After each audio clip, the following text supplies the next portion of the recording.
I'm Owen Bigland. This is the Inside Edge video blog. Okay, now that we're in the new year, I'm getting a lot of these really nice kind of interesting stats packages from the year prior.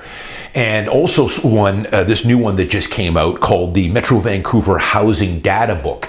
And this one, I think they only do about every 6 or 7 years. It looks at the population growth of Metro Vancouver, and then it breaks down all the different cities, municipalities, total households, and then the number of owner-occupiers or owners of those dwellings versus renters. And you can come up with some pretty interesting statistics here. I'm going to go through them. I think you guys will find some of this stuff interesting. So this just came out. The last time they did this housing data book was in 2016.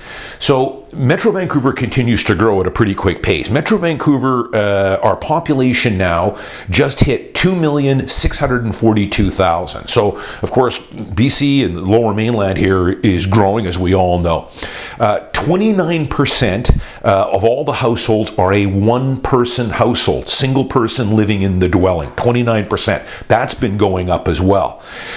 The ownership rate has now dropped to 62%. So of all the dwellings in the Metro Vancouver area, 62% are owner occupied. That is down from 64% in 2016. And I can tell you that about 12 or 13 years ago, I believe this stat was at about 66 or 67%. That was our all-time high.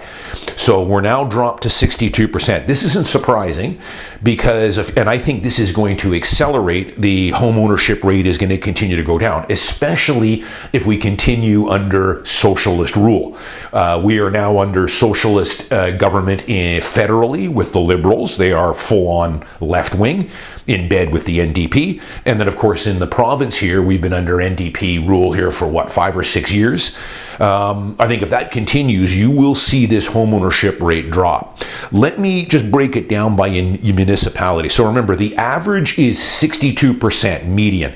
62% of dwellings are owner-occupied.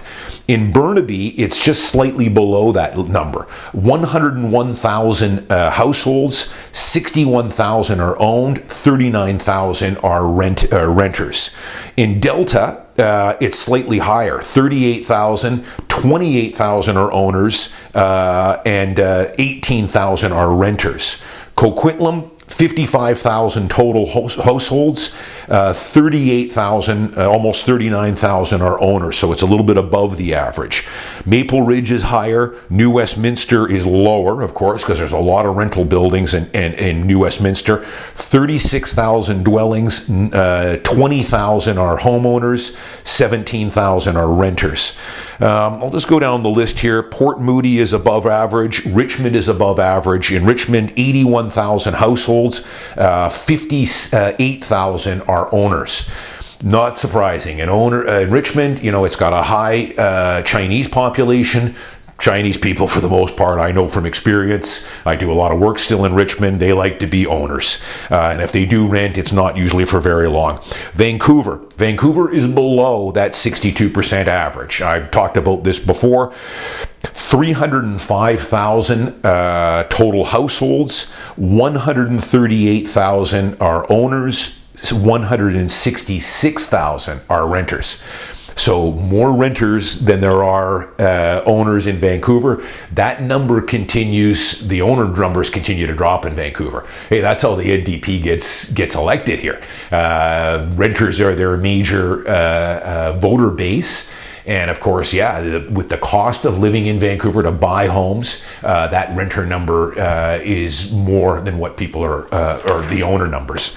So, they talked a little bit too about incomes and things like that. The median household income was 60% greater for the median income. In Metro Vancouver, 3/4 of the owner households had incomes of 90,000 average. The renters are way below that. It's something like 51,000 for the average renter, of course. The more money you earn, the better chance you have of becoming an owner, of course. So some interesting numbers here. I think What this tells me is I do think, folks, that I've talked about many times before here on my blog, it's going to get more and more difficult moving forward to get into home ownership. And that's why these numbers, renters continue to go up versus households that are owner occupied. For you young people watching my blog here, or even middle-aged, I've advocated for the last 14 years here on my blog to become a homeowner. Nothing wrong with renting in the short term, but you need to become a homeowner if you're planning on staying in Vancouver or the Lower Mainland for the long term. If you think you're only going to stay for a few years here, then by all means rent. Or if you're not sure if you're going to stay, rent. But if you think you're going to stay and put down roots here, come hook or crook, you should be a homeowner and start saving for that down payment and get into the market. You've crossed a huge financial hurdle in life once you do. Go back and watch the dozens and dozens of blogs I've done on the difference between long-term renting and ownership. But I think with things like the stress test, that's not going away. Lack of inventory, fewer and fewer homes coming on the market. Population continues to grow. Socialist governments, I've done lots of blogs on this. They're building more rental housing, and that's great. I've told you guys we need more rental stock. There's probably 5 developments getting ready to go up here in the West End where I live. But all 5 of those were originally going to be stratified condo, and they've all shifted over to market rental. Great. We need more housing. But it's coming at a cost of building condos, and that's the socialist way. They'll enable you. They'll keep you in that kind of socialist cocoon. Will provide you with some rental housing, $3,200 a month for a 1-bedroom condo.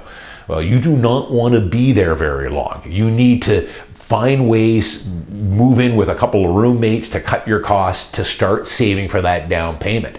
And start with a Motel 6, and then you can move up from there. There's condos on SkyTrain in Richmond you can pick up for $400K. Get your foot in the door. Out in New Westminster for a little less than that. Or buy a small studio with no parking. Whatever it takes to get in the market. But these numbers are going to continue this way. The amount of homes that are being rented is going to go up. Home ownership is going to go down. And I think I could see this when the next one comes out here in another 6 or 7 years.